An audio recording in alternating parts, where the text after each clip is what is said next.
Alright, welcome back everyone.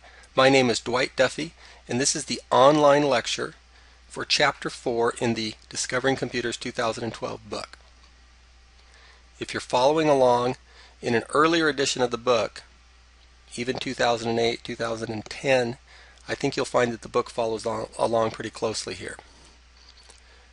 Our standard disclaimer: online lectures are not intended to replace chapter readings. I'm going to be elaborating and discussing what I think are the key points, the important concepts in Chapter 4. If I'm being honest, I think this is probably one of the more interesting chapters in the book. It's kind of the intersection of computer science with computers and electrical engineering in computers. It's probably the most technical chapter in the book. But it's certainly the one that I'm the most excited about, because I think it's here that we really begin to understand what's going on inside the computer. It's in the system unit that we understand how the computer works under the hood. So we have a few slides, just a select number of the PowerPoint slides here, and then the rest of the time we want to try to exit kind of out of the PowerPoint and look at some tools that will help us try to understand what's going on in terms of data representation and how logical processing is actually affected, in the real world with computers.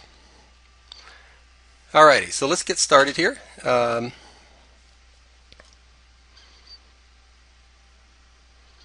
I can get my PowerPoint going. So the first idea here is that the system unit is kind of ubiquitous across all the different kind of categories of computers, whether it's a cell phone or a console or an embedded system.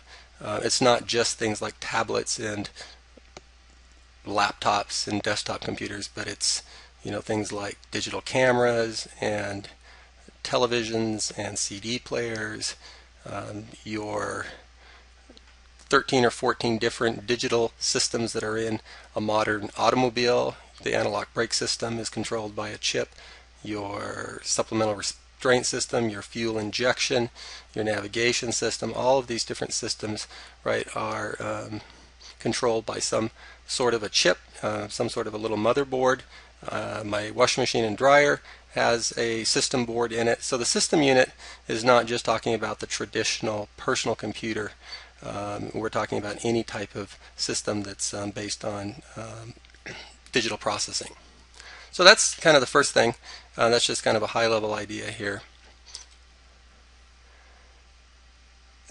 In terms of what we're all kind of used to, the standard information, the computer is going to have drive bays, which we'll talk about a little bit later, the power supply, maybe some sound or audio card, some sort of video processing capability, then the actual processor and the memory. And we can see all of those sort of detailed here.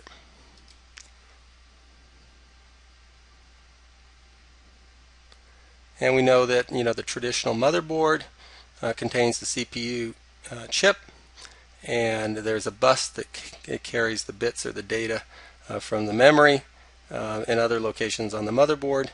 And so I think most of us have seen this and are familiar with this sort of configuration.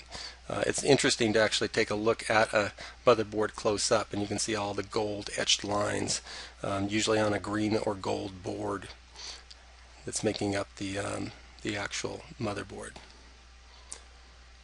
Okay, and here in this illustration, we're going back really to what we talked about in Chapter 1, and that is the information processing cycle.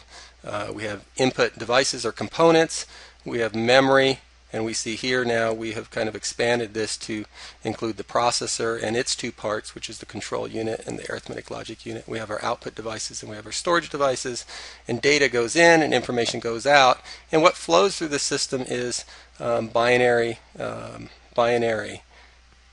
stuff, and that binary stuff is actually bits. And in terms of the computer system, in terms of the processing unit, what goes on here is an electrical system or an electrical process. So that's really brings us to the big idea in in Chapter 4, and that is what we refer to as the machine cycle.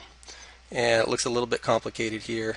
They've kind of flipped the image here on its head, where we have now the memory is on top and the CPU is represented down in the bottom with its two parts. And you'll notice the four kind of phases in the machine cycle are fetch, right in here, decode, execute, and store. So this electrical process in which bits, which is high or low voltages, are moved from the computer memory across a bus, usually the gold little kind of lines or lanes that you see if you look really closely at a circuit board, to the CPU chip, which is usually that kind of that square looking thing that says Pentium on it, or Intel, or AMD. The instructions, which are in binary, are decoded at the control unit, passed over to the other part of the chip, which is the ALU, or the arithmetic logic unit, and then the results are then stored back to memory. This has nothing to do with the storage component. This is all part of the machine cycle, which is this electrical cycle. And the key here is that the machine cycle is operating at a very high rate of speed. Megahertz would be millions of cycles per second. Gigahertz would be billions of cycles per second.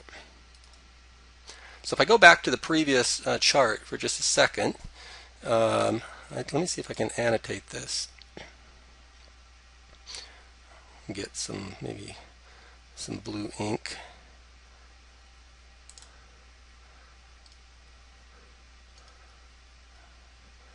Alright, I don't know if that's blue or not, but let's just start here at memory. So data is fetched, it's going to be yellow here, is fetched from memory. It travels on the bus to the CPU. In the control unit part of the CPU, it's decoded, so we have fetch and then decode. Then the bits are pushed over to the arithmetic logic unit where the calculation, where numbers are compared, where the arithmetic occurs, and then the results are then stored back down to memory here, and that's called the store phase. So we kind of go from fetch here, decode up here, execute, and then store in this kind of a cyclical cycle pattern.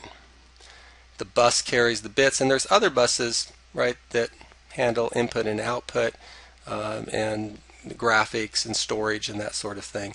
But the one thing that is kind of ubiquitous across all these computer systems is that there's some form of memory and there's some form of processor. Now they may all be built even onto the same chip, but in a traditional computer system, the memory chips are separate from the CPU or the central processing unit. Alright, let's see if we can move that on. So the control unit is part of the CPU, and then there's the arithmetic logic unit. And the reason that we refer to units is in the old day, think the ENIAC mainframe computers back in the day, 1945. These were giant room-size computers with big units that were like, the size of a refrigerator or bigger. And as everything shrunk down, we kind of kept the terminology, which was to refer to it as a unit, just like we would refer to an air conditioning unit or something like that.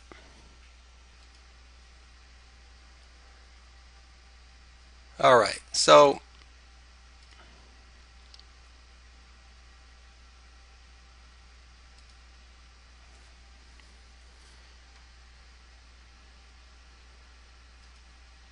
it's not really as simple as just saying fetch, decode, execute, and store.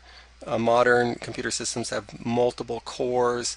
They're doing things like pipelining, so things are happening in kind of a synchronized fashion.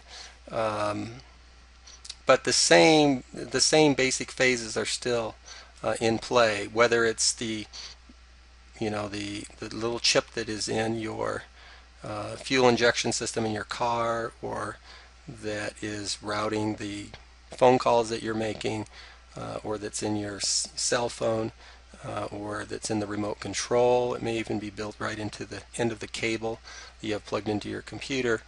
Anything that has a chip in it is going to be based on some kind of processing and have these machine cycle phases in them.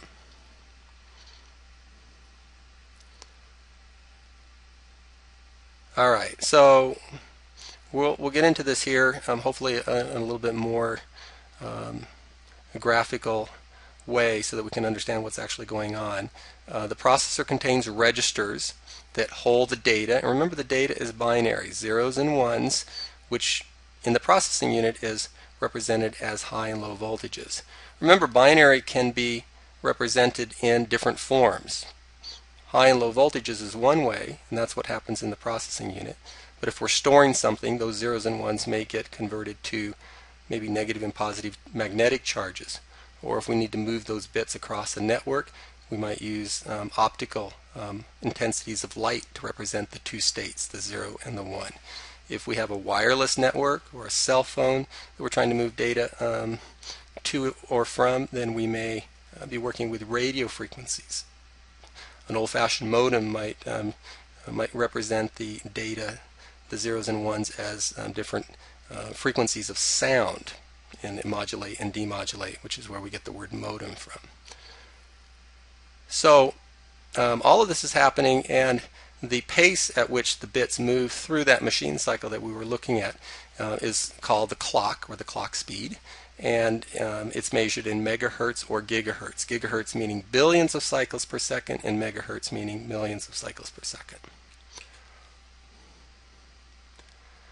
Alright, so now we get to the good stuff. What's actually going on inside of the computer and how data is actually represented. Because at the end of the day, everything is encoded as binary, and so if we understand how computers represent data, then we have some idea of how all these zeros and ones can actually be represented in terms of the way the computer handles things. Analog, of course, is a continuous type of signal, like a traditional audio or phone call would be an analog signal. Digital signals are discrete, one of two states, on or off, or high and low voltage. It could be intensities of light, it could be radio frequencies, but we maintain the two states, and we represent those two states as zeros and ones. So we're going to see a lot of zeros and ones here as we go through the next little bit and begin to try to look at some tools for visualizing what's actually going on inside the computer. Alright, so a single 0 or a single 1 we refer to as a bit. A collection of 8 bits makes up a byte.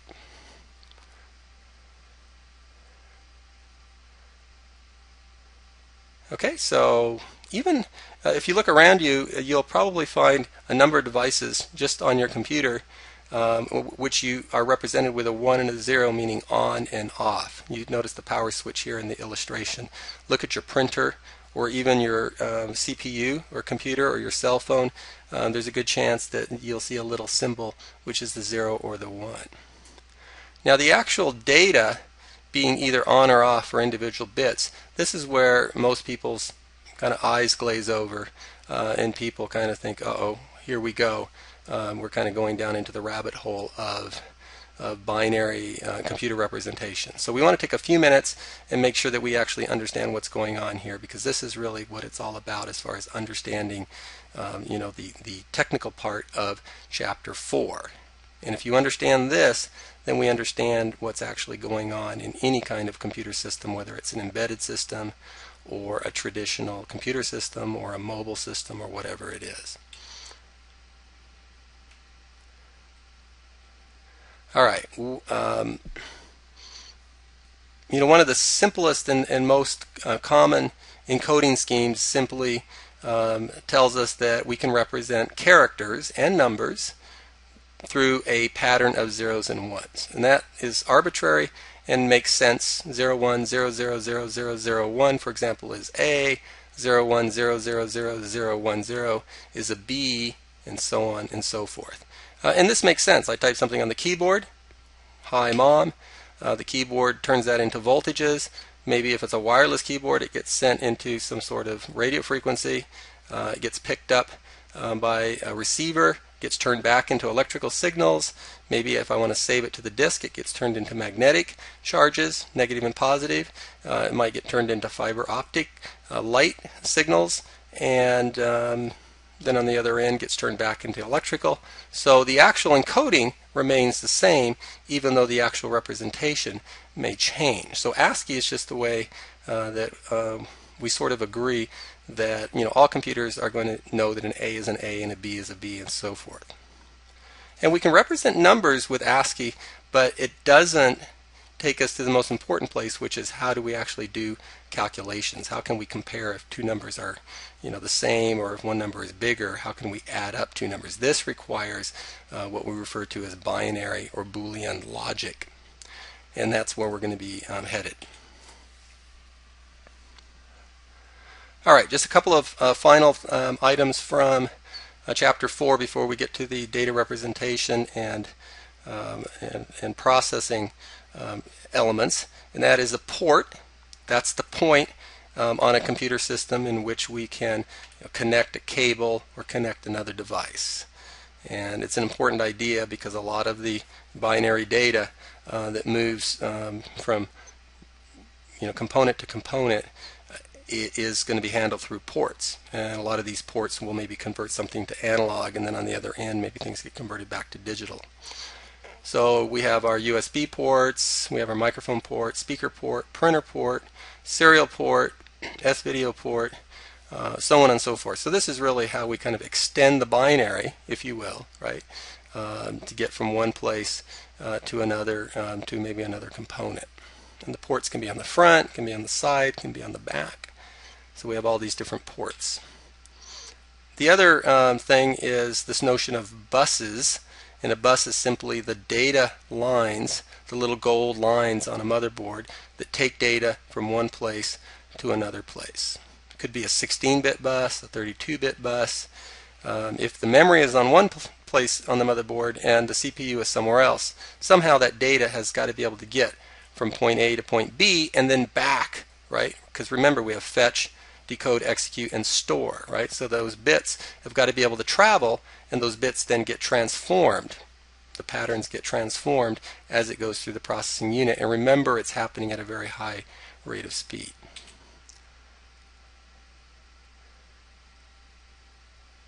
Alright, and then expansion slots, connect via a bus, and there's different types of expansion slots that allow you to plug in different types of cards.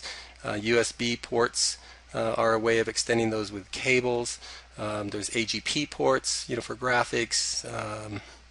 So, this kind of has evolved, but again, the way we move data from place to place is through the bus. So we want to be familiar with that. And then the final idea before we get to our binary data representation discussion is this notion of a bay, which is simply a place where we can put in a CD drive or a DVD drive or a hard drive. It's a bay, just like at a auto mechanic place is a place where you can pull a car in. In this case, you can drive into a location in the computer. So we want to make the distinction between bays and ports.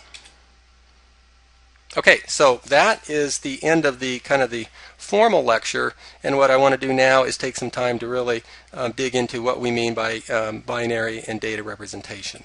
And I think we can do that in a few minutes in a way that will hopefully make sense, because as you look through Chapter 4, there's a lot of discussion about binary and the machine cycle, and we want to understand what's actually going on here in that cycle. All right, so I'm going to exit out of the PowerPoint here, and I think I'm going to start in Word just to do a little quick illustration. I'm going to insert a table, and I'm going to do maybe 4 rows of 8 for 8 bits, and I'm going to pull up the font here and maybe center my numbers here, and we'll just go with a simple table here. So if I want to convert a binary number to decimal, I need to have some way of And let me go with 9. So we have some room to put some actual. Alright, so let's say that I've got a binary pattern. I'll just do something simple. 1. Oops, I was going to center this. Bear with me here. Alright, I'm going to go with 1, 1, 1. What is 1, 1, 1 in binary? How do we represent that in decimal? And the answer is it's 7, and the way we get that is we give the decimal equivalent to the binary column. So if the first column is 1, then the next one over is 2, we double it. The next one over would then be what? 4, and then 8, then 16, 32, 64, and 128. So 111 would be a 4 plus a 2 plus a 1. Wherever there's a 1, we basically add those bits up and we come up with some decimal equivalent. So if I've got, say, a 1, 0, 1, 0, 1, then that would give me 16 plus 4 is 20 plus 1 is 21. If I had all ones, this is kind of interesting, I happen to know that the answer is 255.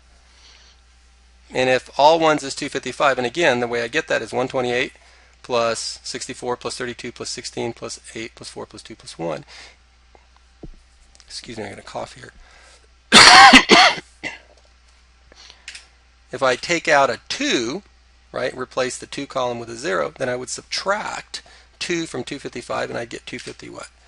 253. And if you fire up, let's say, the calculator here, if you want to actually play with this, I'm looking for accessories, calculator, and I need the scientific calculator. So you might have to go over here and change this scientific. And if I go binary, see if I can find this here. Hold on, maybe it's a programmer.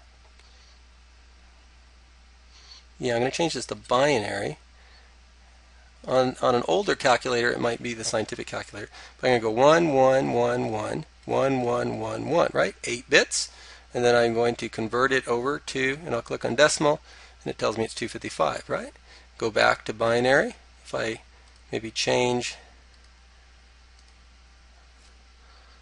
and I don't know,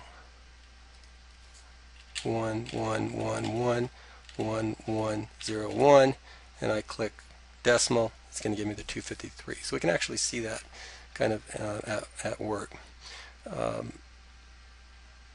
if I want to go the other direction, that is, let me undo a little bit of this.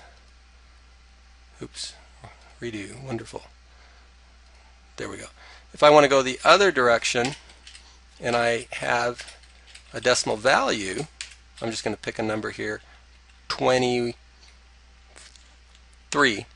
and I want to get the binary equivalent, then what I do is I start on the left side, and wherever I need a 1, I go ahead and take it. So do I need a 128? No. Do I need a 64? No. It's sort of like blackjack. You don't want to go over. Or Price is Right. Remember that? Where you want to get the price without going over. Do I need a 32? No, it's too much. Do I need a 16? Yes. Now, do I need an 8? No, because that would give me 24. So I go 0. Do I need a 4? Yes. Then I'm at 20. And then 2 more is 22. And 1 more is 23. Notice the way, if you start on the left side, you can always come up with the right answer by simply flipping on the necessary or required bits as you move from left to right. So for example, if we have the number 7, obviously these are all going to be 0 all the way down to here. And then do we need a 4? Yes, so we turn that on. Do we need a 2? Yes. Now we're at 6. Do we need a 1? Yes. Alright, and if I say I wanted to go 250, you guys remember that 250 5 was all ones. So I'm going to do this by turning all the ones on. And now I'm going to think what I need to subtract to get from 255 to 250. I need to get rid of, what, 5. So how do I get rid of 5? Is I turn off the 4 and I turn off the what? The 1. Alright, so that's the way we actually represent decimal data, and that's kind of the real world, how people kind of work with numbers into something that the computer can actually represent. Obviously, the more bits, right, the bigger the number is going to be. 8 bits we can represent, right, 0 to 255. 16 bits, right, is going to be a bigger number. 32 bits is going to be, 4 billion. If you want to do that mathematically, again, we would need to go to the calculator. And I think it's just worth turning on the scientific calculator for a second, and you can raise a number to some power. That's the XY button. So if I go 2 raised to the third power, 2 to the third power, 2 times 2 times 2, 3 bits can represent 8 unique patterns. 0, 0, 0, 0, 0, 1, 0, 1, 0, so on and so forth. So if I want to see how many patterns I could represent with 8 bits, then I would go, right, 2 xy to the 8th power, and I'd get 256 patterns, 0 through 255.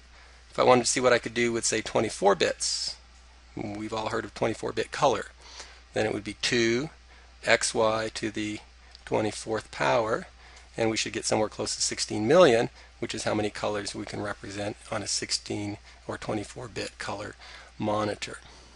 So obviously the more bits, the bigger the numbers that we can represent. Alright, so let's take a look. There's a kind of a fun little tool here that helps us kind of visualize different ways of representing data. So I'm going to go to Internet Explorer here, and I am going to go to Google.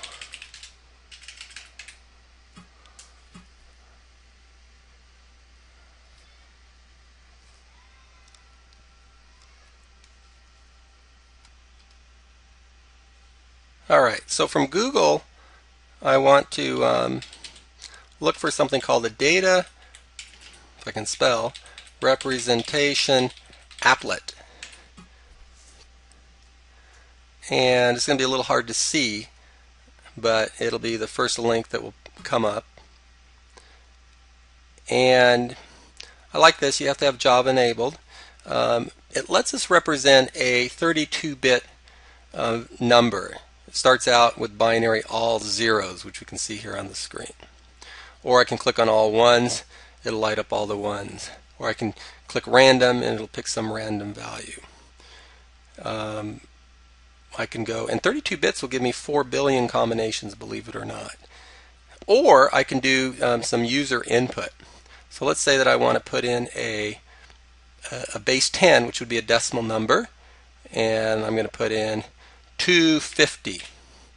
And then I'll use user input, and we'll see down at the bottom here we have 11111010, which was basically 8 bits on turning off the 4 and the 1, if you recall. And obviously the more bits that we turn on as we move kind of from the bottom toward the top as we add bits on, we can represent bigger numbers. So if I wanted to, for example, represent the number 200,000, I could type that in. I'm in base 10 here, and use user input, and I could see that it actually is going to take a full 16 bits, 17 bits, 18 bits, right, in order to be able to actually represent that. I can do the same thing with letters. So ASCII, if I put in the number or letter A and I use user input, that's 64 plus 1 is 65. I can see that the letter A is represented as a 65. The letter B, and yep, you probably guessed it, the letter B arbitrarily is going to be 60 what? 6. The letter C is going to be 67. See how that is? There's a 64 and then a 2 and a 1. 64, 5, 6, 7. Now if I put in A, B, C, then each of the 8 bits is going to be represented from the bottom to the top, right, as a different letter. I'm going to go A, B, C, D. So I get all 32 bits here. Here we go. I've got ASCII text selected. I'm going to click on user input. Boom. And notice across the board it's 64. And for the A it's 64 plus 1, which is 65. 64 plus 2 is 66, so that's the B. Plus 2 and 1 is 60, 5, 6, 7, 8. And 65, 6, 7, 8, 69. What's interesting here is if I change this to, let's say, small a, b, c, d, the arbitrary rules simply add 32, which means it's going to light up an extra set of bits. So if you watch the patterns carefully, see if you can see the 32s light up when I actually do the user input. If you're worried here that you're going to have to somehow know how to do this manually or anything like that, it's not. We simply are trying to illustrate the point that every encoded value, right, has a binary representation. So watch what happens here as we add in the 32, which remember it's 1, 2, 4, 8, 16, 32, so it's this kind of sixth column. Here we go, user input. Do you see that? Kind of flip those on. If I go A, B, C, D, capital, it's going to flip those 32-bit right columns off. So when you type words like, hi mom, that actually has a binary representation, right? And in this case, right, you can see it represented down here in binary. There's also a hexadecimal representation, which programmers might be interested in. So there's all ones, there's all zeros. So that's kind of a nice way to kind of visualize what's actually going on in terms of data representation.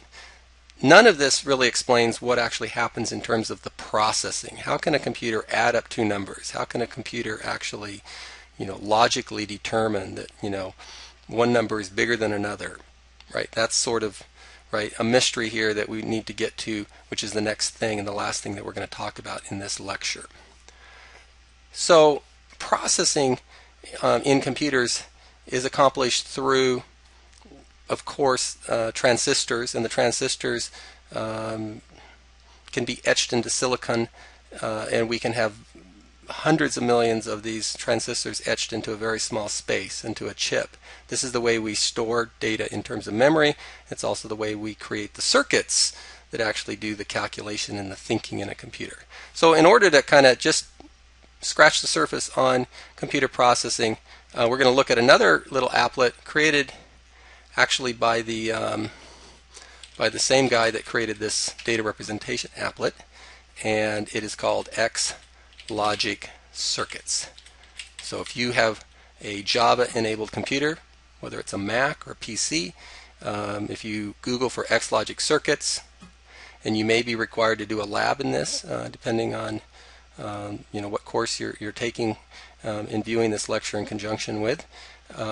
This is an electrical circuit, and those of you who have done electronics will kind of represent some of these symbols. And the idea is, if you imagine this is what's going on inside the chip, right, inside the silicon or the transistors, right, that are connected together with wires, and then you have data coming in and out of the chip or the circuit board. Voltages, high and low voltages, right? Based on, and it could be happening in sort of a machine cycle fashion. So there's a series of what we call gates, AND gates, OR gates, and NOT gates. And these are logical gates that can be represented electrically. And you see them right here, NOT, OR, AND. And if I drop in, say, a NOT gate, and I just drop it onto my X Logic Circuits, and I left click, I can resize this, and I bring in an input on the left side, and then I'm going to come down here and drag an output over on the right side. Make sure your power is turned off down here. Then I'm going to connect the input to the gate, and then the NOT gate is going to be connected to the output. So the idea here is this gate's going to behave in a predictable fashion.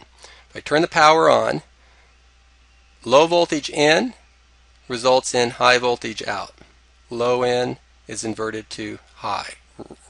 Black is low and red is high. Low voltage, high voltage. Does that make sense? I can turn the power off.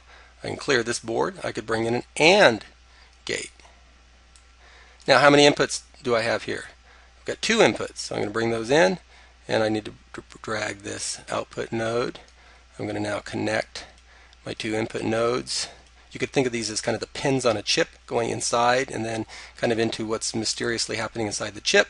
Of course, there's going to be millions of these gates, right, in a processor connected together, you know, like streets of a city map. And again, I turn the power on. Low and low gives me low. 0, 0 gives me 0. With AND, you have to have both, right? If somebody says you better be here and you better have your, right, if you need to have your driver's license and your passport, then you better have both. If you only show up with 1 and 0, you're going to end up with 0. If I have 0 and 1, you're still going to have what? 0. See that? 0 is black, 1 is red. Think of those as voltages coming out of a battery, going through the transistors, right, and then coming out the other side. So the only way you get through an AND gate is if you turn both of those, right, voltages on. So 1 and 1 equals what? A 1 coming out the other side. Pretty cool. So I'm going to clear that. The OR gate, I have a couple of inputs here and an output. The OR gate means that you only need one or the other, right? In order for, and I better turn my power off. So turn the power on. 0, 0. 0 or 0 equals a 0. 0 or 1 gives me a 1. A 1 or a 0 gives me still a 1. And a 1 or a 1 gives me a 1. So the gate acts differently. And so what I can do is, right, I can start to connect these gates together, right, in creating a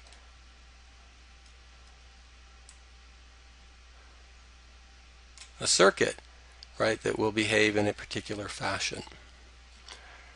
Okay, it's hard to believe that everything that the computer can do in terms of calculation and processing is done through gates, but it is. Everything has to be able to be processed in terms of what voltages go in and what voltages go out.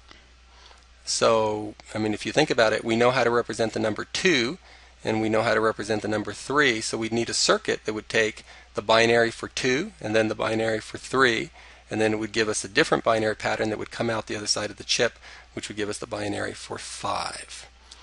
So we call this Boolean logic, and it was created by a guy called George Boole back in the 1800s. It was something that was done long before there were digital computers, before the kind of the electronics revolution, and he was simply coming up with an idea on how you can represent different things logically. So if you take a logic class, you're going to deal with these different and, or, if this is true and this is true, or if this is true or this is true and this is true, then, right, you could make certain logical deductions.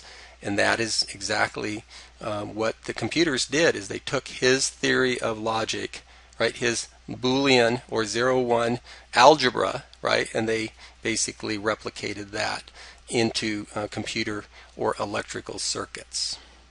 Okay, so hopefully that makes a little bit of sense. You need to work with a little bit more complex circuit to actually, right, really see you know, a computer circuit doing something useful or practical. But I think everybody can at least play with the gates and kind of see that different combinations of voltages, zeros and ones, can result in different outputs or different voltages coming out. Zeros can be transformed to ones, and so on and so forth.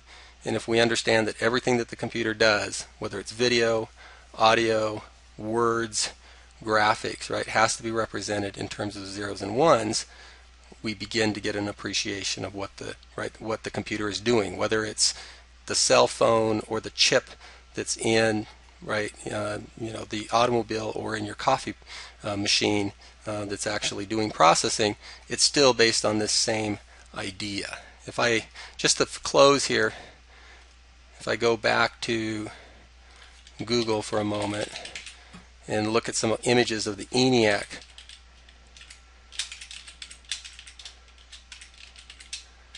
first digital computer, circa 1945.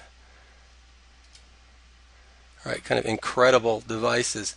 None of this logic that we've talked about, the AND, the OR, the NOT gates, right, the binary representation has changed. In fact, it was there even back in the 1800s. Let me find a bigger image here. But this is kind of fun to actually look at some of these images and just imagine, right, all of this electronics. It's actually easier to visualize, right? The voltages kind of coming in, from one place like the memory over to the the control unit, and then going over to the other side of the room, which is the arithmetic logic unit, and realizing that we have all these vacuum tubes that would store electrically these binary bits that are moving through this cycle, and we have all this power that's actually pushing the bits or these electronics through the system.